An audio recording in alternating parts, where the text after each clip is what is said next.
verse 2. Through whom also, there is an also here. Through whom also, it's like there's a second grace here, right?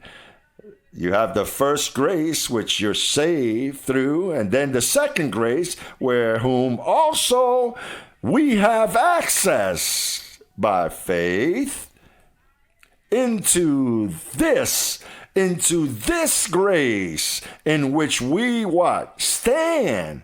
You know that he that enters there is always standing. He that enters there, it's always firm.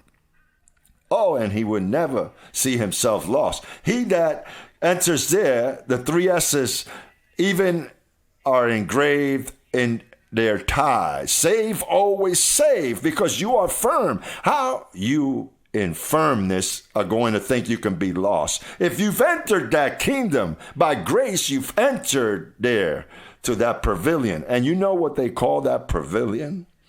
Do you know that I went there? That's where I was ordained. That's where I was ordained. The Lord took me to that pavilion, and angels came over and said, the Lord of Lords is coming to anoint you for your ministry. They took me to that pavilion. To that pavilion, Paul calls it the congregation or the general assembly of the church of the firstborn, the congregation of thousands of angels.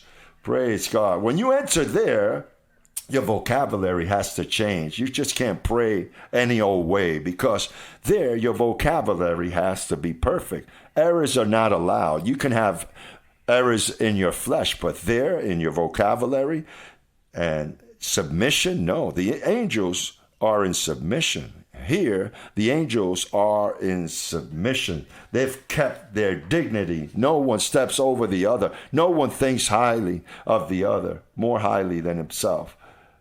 And when you enter there, you have to enter. You have to know what you're talking about. You have to know everything you're saying. Now, it is to enter. You have access to this grace by faith, by the ministry of faith. Ever since I've entered there, brethren, it's been a tremendous glory. I have not ever been the same. My vocabulary, my way of life, and seeing things have changed. My friendships, everything changes. The way I see things and treat people, everything has changed.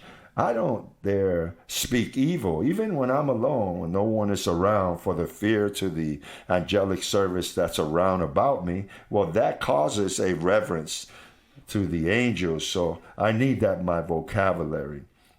It has reverence, because the just shall live by faith, by what he speaks. Because in the Old Testament, it was by your faith, by works. But now, since it's by faith, and this is the word of faith that we preach, that if we confess with our mouth what's written, it is written, therefore I speak. Well, that vocabulary, you have to guard your tongue. You have to be careful how you speak.